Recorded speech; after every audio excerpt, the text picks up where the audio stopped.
할렐루야.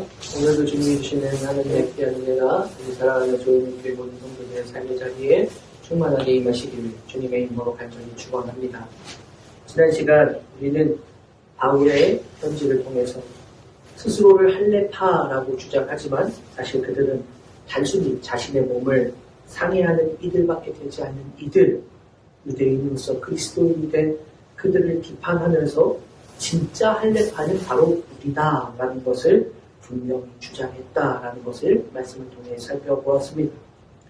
스스로 자신들은 자신들이 할례파다, 내가 할례파다라고 말하지만 바울은 그들의 행위가 할례라고 말하고 있지 않고 상해된 것, 에소이라고 할 수 있는 그 의미의 단어인 카타토메라는 헬라어를 사용하면서 그들의 할례는 할례가 아니다 라고 말하고 바로 우리가 진짜 할례파다라고 말하면서 그때는 할례를 지칭하는 헤리토메라는 그 단어를 사용하면서 그것을 분명히 말해주고 있습니다.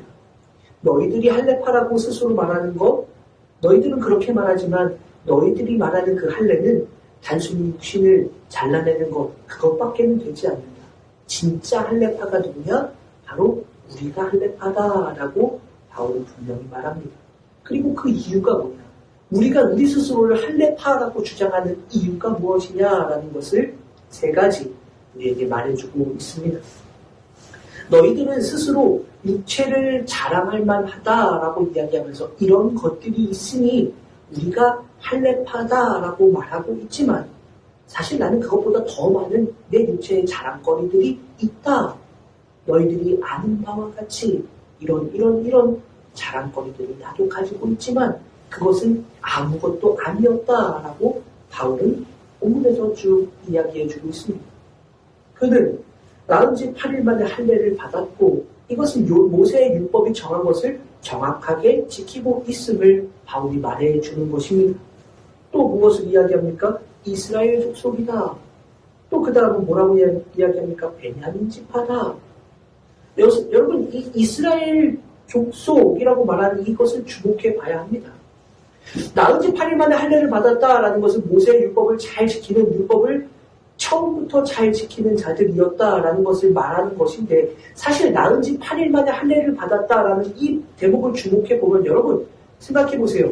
태어난 지 8일째 되는 아이가 스스로 할례를 받을 수가 있어요? 없어요? 없잖아요. 태어난 지 8일 된 아이가 자신의 목도 가누지 못하는 그 아이가 스스로 할례를 받을 수 있을 가능성이 있을까요? 없을까요? 없어요. 전혀. 그럼 이 말은 무엇을 의미하는 걸까요? 낳은 지 8일 만에 나는 할례를 받았어 라고 이야기하면 여러분 이 말에 담겨져 있는 의미가 있는 거예요. 뭐냐? 낳은 지 8일 만에 할례를 받았으면 그러면 이 할례를 준 사람은 누구예요? 그래요. 바울의 부모라는 것을 알 수 있습니다. 자, 그럼 여기서 바울이 말하고 있는 의미가 있어요. 낳은 지 8일 만에 할례를 받았다. 이 말의 진짜 의미는 나도 철저한 유대인으로 살았을 뿐만 아니라 나의 부모도 유대인으로서의 철저한 사람으로 살아왔다.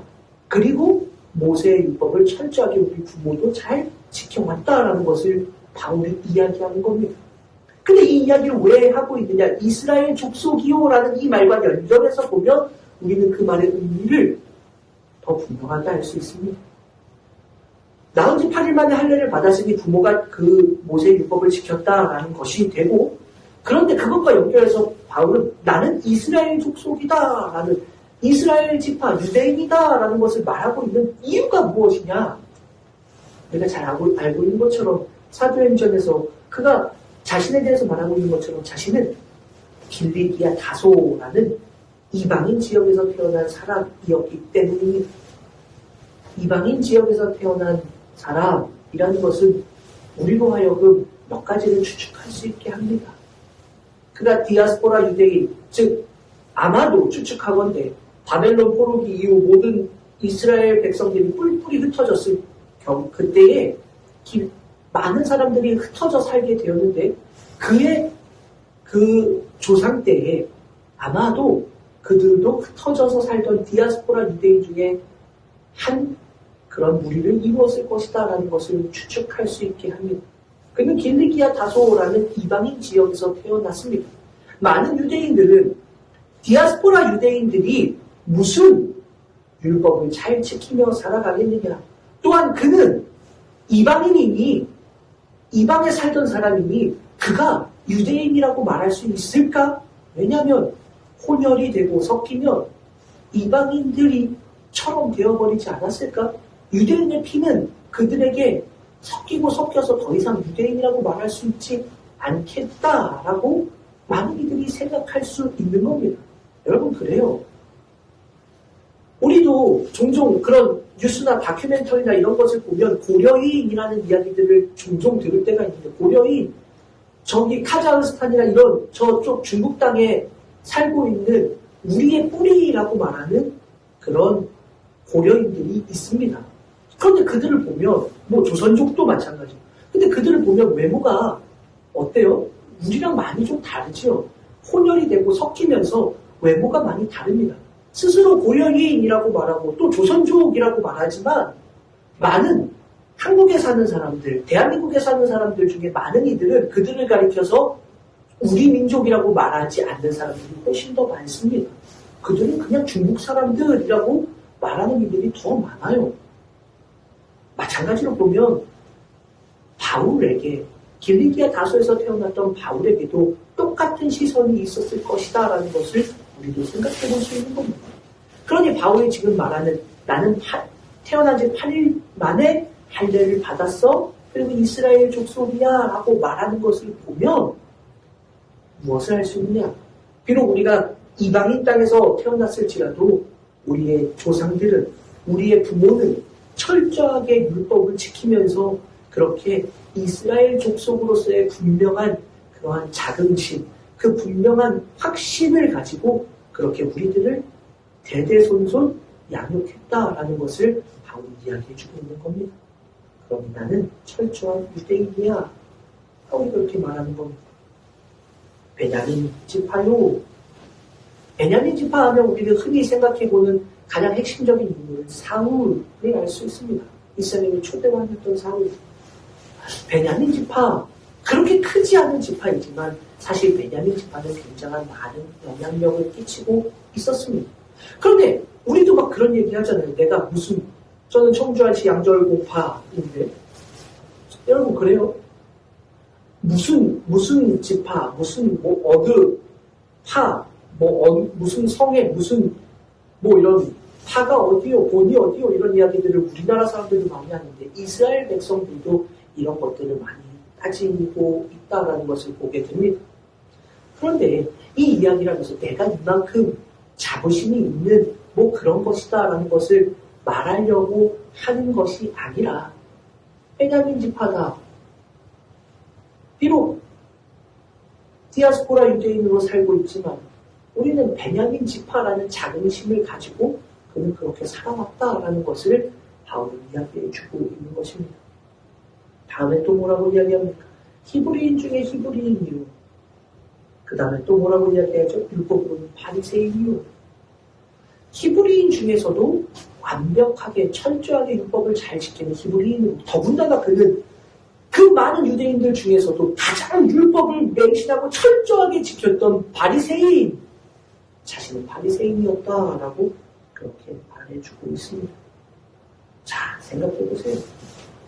여기까지 보면 바울이 비록 디아스포라 유대인, 이방인 지역에서 태어난 그런 유대인이라고 할지라도 얼마나 철저하게 유대인으로서 살아가고 있는지를 확실히 보여주고 있는 것입니다.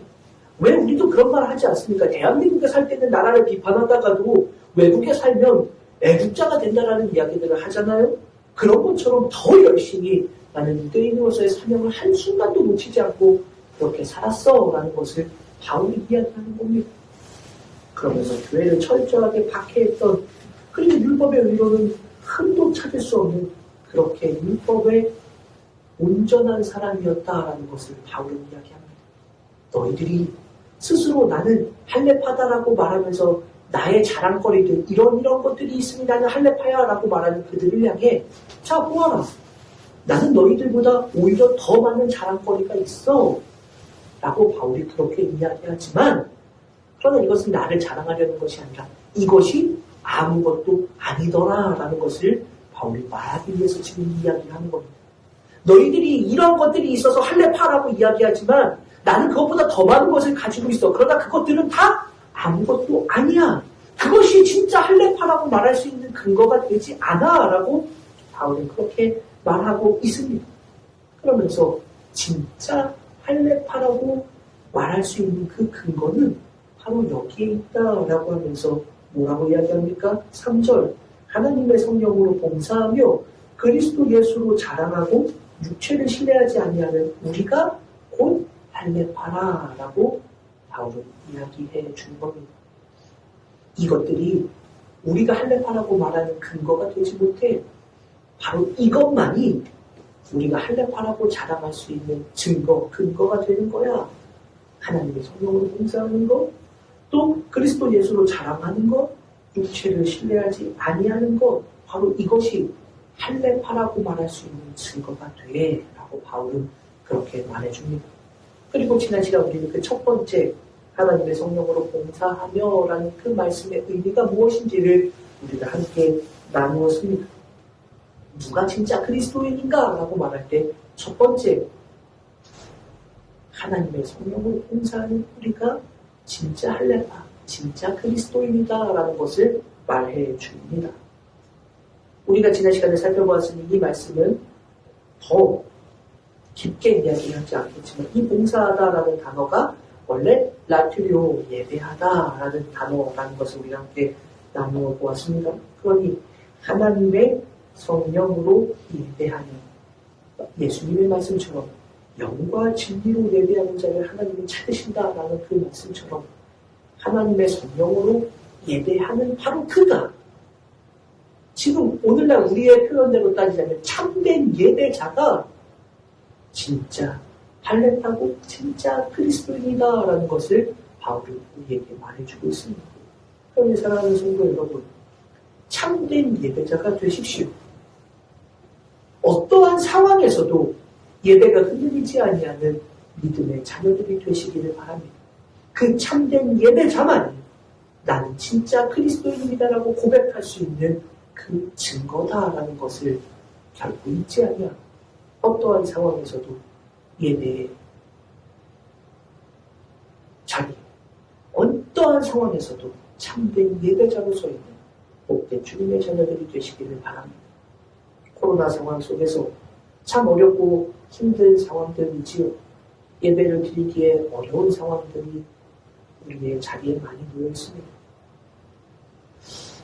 목회자로서 여러 가지 답답하고 말하고 싶은 것들도 많이 있지만 그래요 여러분, TV나 이런 데를 많이 보면 가까이 붙어있는 것도 식사의 자리에서 칸막이가 있다고 하지만 그 칸막이 옆에 자리에서 밥을 먹고 해도 그것은 법적으로 뭐 괜찮은 거다라고 이야기하는데 자리를 띄엄띄엄 띄어놔도 교회를 만든다. 수천 명이 모이는 예배당이라고 해도 말이에요. 299명까지만 예배 드릴 수 있어. 옆에 자리에 절대 앉으면 안 돼. 라고 말하는 오늘 있지 않습니까? 30%까지만 예배 드릴 수 있어. 식당은 30%까지 식사를 하지 않지 않습니까? 죄송하지만 식당이라고 얘기해서 죄송하지만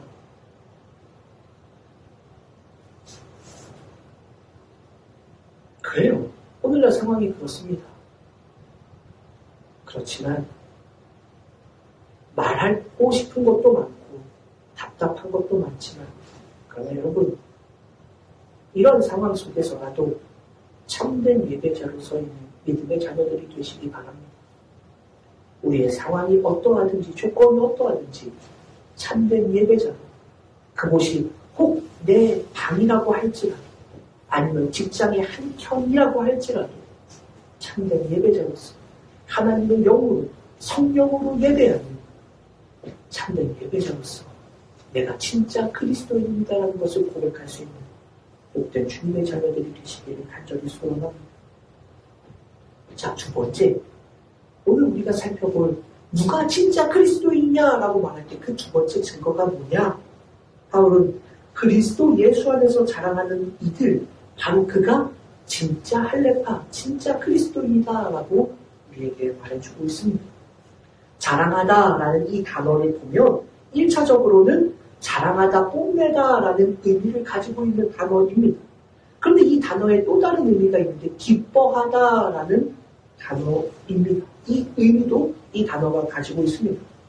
그래서 이 두 가지 다 해석이 가능한데, 두 가지의 의미로 다 해석이 가능한데, 두 가지로 다 해석해봐도 다 의미가 있습니다. 자랑하다라고 번역해보면 이어지는 육체를 신뢰하지 아니하는 이라는 이 말씀과 연결해서 생각해보면 누가 그리스도인이냐라고 물을 때 나의 육체를 신뢰하지 않고 그리스도 안에서만 자랑하는 바로 그가 그리스도인이다라고 우리는 이해해볼 수 있습니다. 사랑하는 여러분, 우리의 자랑이 바로 그리스도 예수 안에만 있다라는 사실을 잊지 않는 믿음의 자녀들이 되시기를 바랍니다. 바울은 고린도 교회를 향해서 아무 육체도 하나님 앞에서 자랑하지 못한다라고 우리에게 말하면서 기록된 바 자랑하는 자는 주 안에서 자랑하라 라고 그렇게 말하고 있습니다. 무슨 의미입니까? 우리의 자랑의 제목은 오직 주님밖에, 그리스도 예수밖에 없다라는 것을 우리에게 말해주고 있는 것입니다. 여러분, 우리도 찬양하면서 나의 나된 것은 다 주님의 은혜다 라는 찬양도 하지 않습니까? 지금까지 지내온 것 다 주님의 은혜입니다 라고 그렇게 말하지 않습니까? 바울도 내가 나된 것은 다 하나님의 은혜다. 다른 모든 사도보다 더 많은 수고를 했어도 내가 한 것이 아니라 오직 나와 함께 하신 하나님의 은혜다라고 그렇게 고백하지 않았습니까? 그래요, 여러분. 모든 상황 속에서, 어떠한 조건 속에서, 어떠한 상황에 놓여 있을지라도 주님 안에서만 자랑하는, 나의 주님만을 자랑할 수 있는 복된 주님의 자녀들이 되시기를 간절히 소원합니다. 내가 조금이라도 잘나 보이고 싶어, 내가 조금이라도 더 내세우고 싶어서 하나님의 은혜조차도 뒤로 밀어버리고 내 모습을 드러내는 것이 아니라 오직 나의 자랑거리는 예수 그리스도 한 분밖에 없습니다. 주님의 십자가밖에는 내가 자랑할 어떠한 것도 없습니다라고 고백하는 복된 주님의 자녀들로 살아가는 믿음의 자녀들이 되시기를 바랍니다. 이 단어를 기뻐하다라는 것으로도 해석할 수 있습니다. 그렇게 보면 서신의 전체적인 맥락 속에서 같은 연결고리로 우리는 이해할 수 있습니다. 바울은 3장 1절에서도 주 안에서 기뻐하라, 또 4장 4절에서도 주 안에서 항상 기뻐하라, 내가 다시 말하노니 기뻐하라 라고 말하고 있습니다. 그러기에 이 단어를 기뻐하라 라는 것으로 해석하면 통일성 있게 바울은 지속적으로 주님 안에서만 기뻐하는 자들이 되라, 바로 그것이 그리스도입니다, 진짜 할례파다 라고 우리에게 말해주고 있는 것입니다. 우리의 기쁨을 세상에서 찾는 자가 아니라 오직 주님 안에서 찾는 자, 바로 그가 그리스도입니다 라는 것을 오늘 이 말씀을 통해서도 우리는 살펴보게 됩니다. 사랑하는 성도 여러분, 여러분들의 기쁨은 어디에서 오십니까? 통장에 채워져 있는 그 잔고, 금액의 잔고가 여러분의 기쁨이십니까? 아니면 요새 많은 사람들이 주식을 하던데 주식이 막 이렇게 빨간 불로 쭉쭉쭉 올라가면서 우상향에, 저는 뭐 주식을 전혀 모르니까 이렇게 위쪽으로 쫙쫙쫙 올라가면 여러분들이 그것이 여러분들의 기쁨입니까? 아니면 세상에서 어떤 높은 자리 차지하는 것이 여러분들의 기쁨입니까? 권세를 얻는 것이, 명예를 얻는 것이, 인기를 얻는 것이 혹 여러분들의 기쁨이 되고 있습니까? 아니면 여러분들의 자녀가 이런 좋은 길로 갔다, 자녀들이 잘 된다라는 것이 꼭 여러분들의 기쁨의 근원이십니까?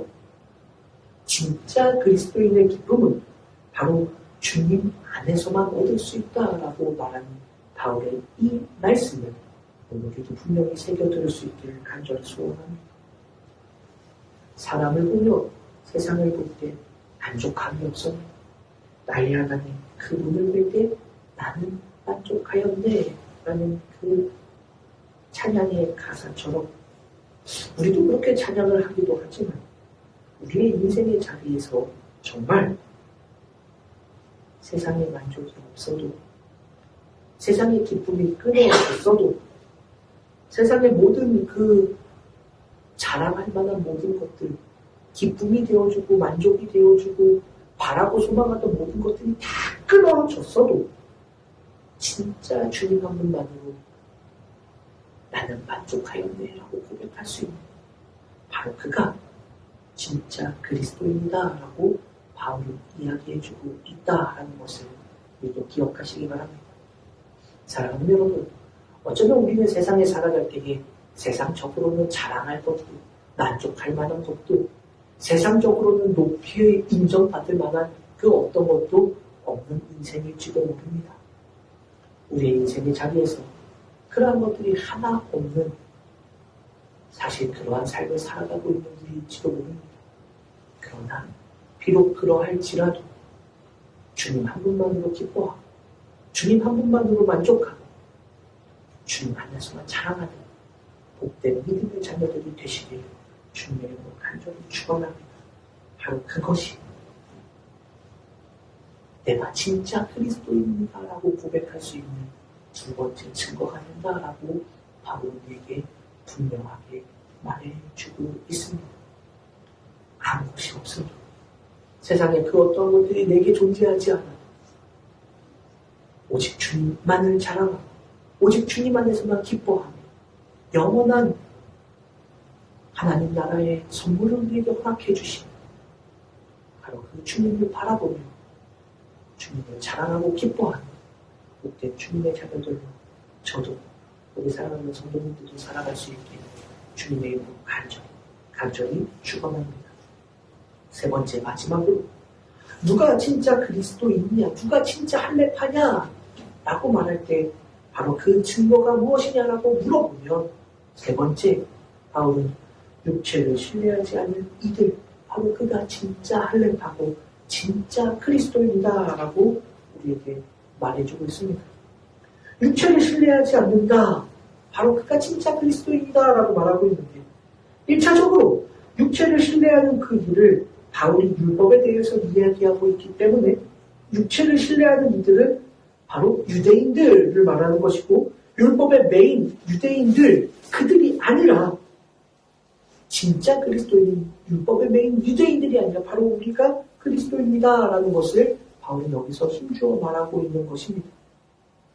육체를 신뢰하는 이들이 누구였어요?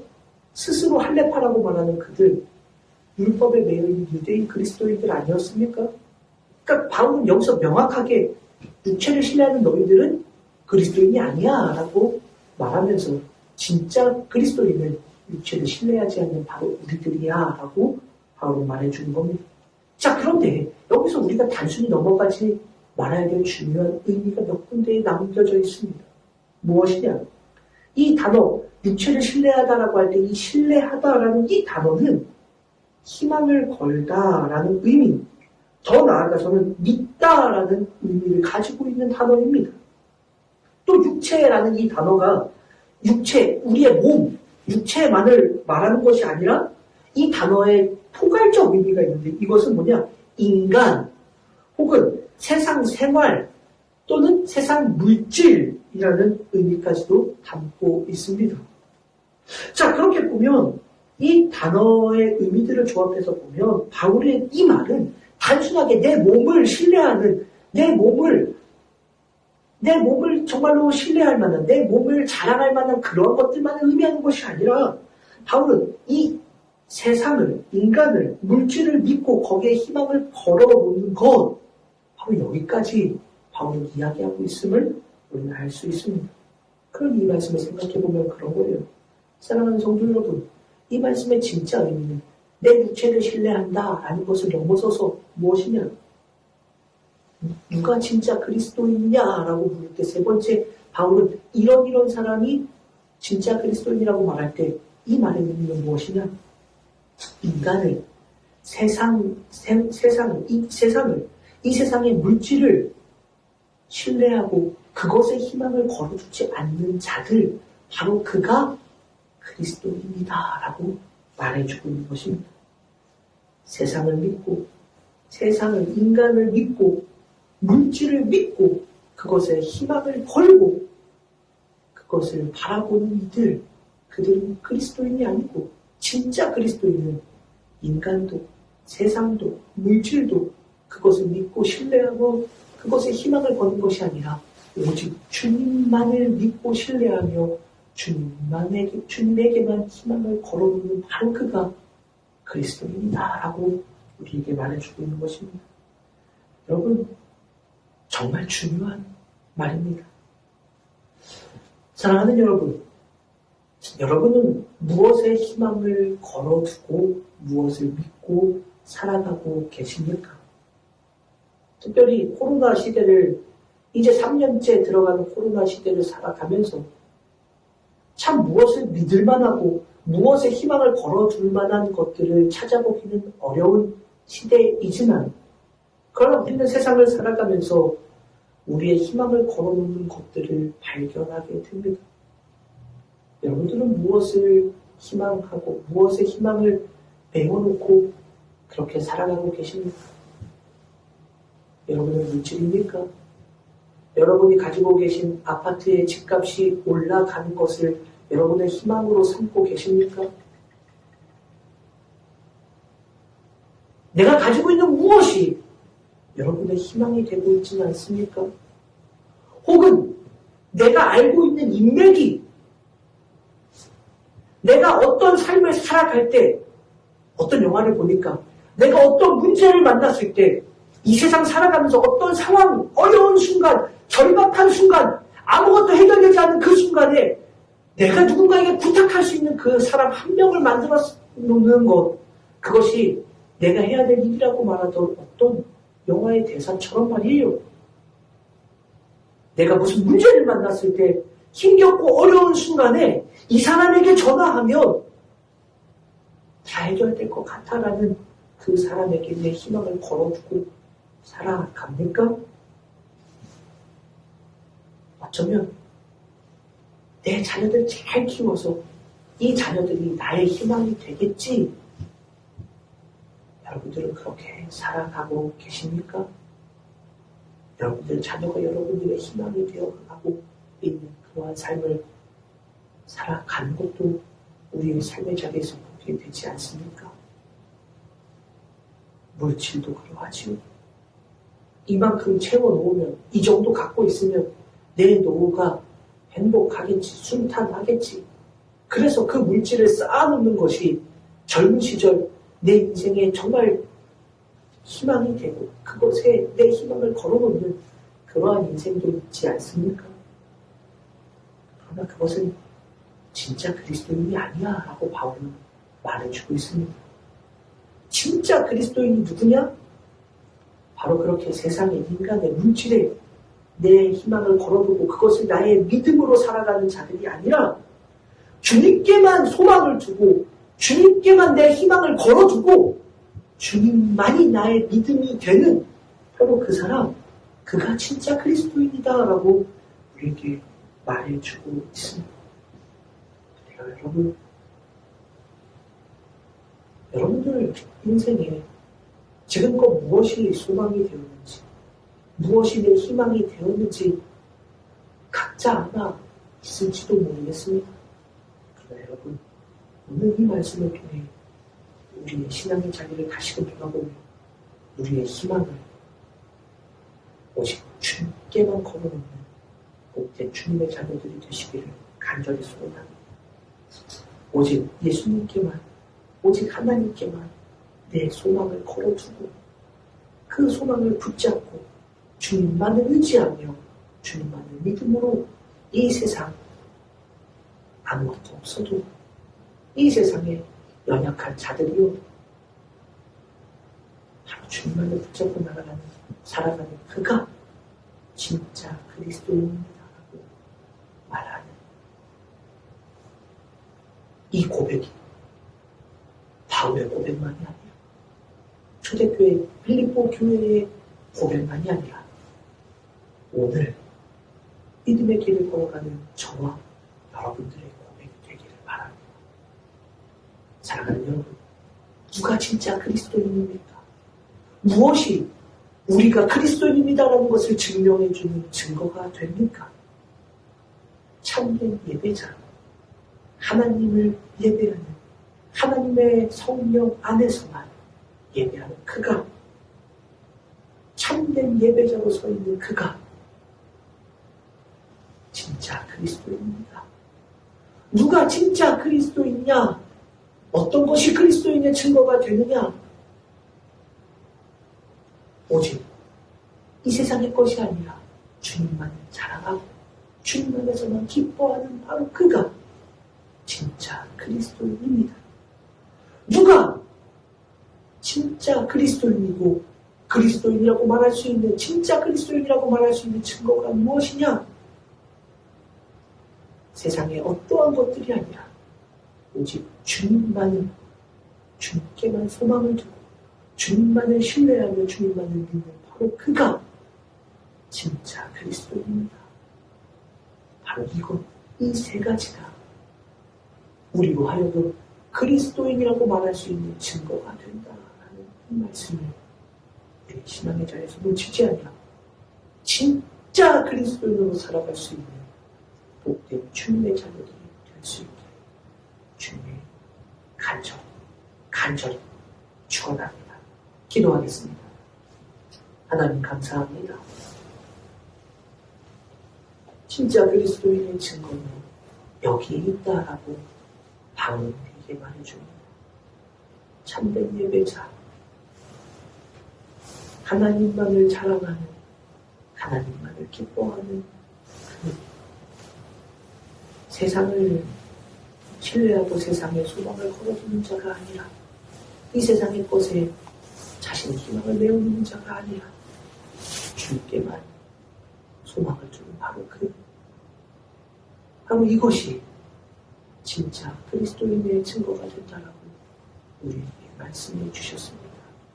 사랑하는 주님, 오늘 우리의 이 믿음의 고백이 여기에 있게 하여 주시고 이 모습들로 살아가는 복된 그리스도인, 진짜 그리스도인으로 살아가는 주님의 자녀들 되게 하여 주옵소서. 감사를 드리며 거룩하신 예수님의 이름으로 간절히 기도 올리옵나이다. 아멘.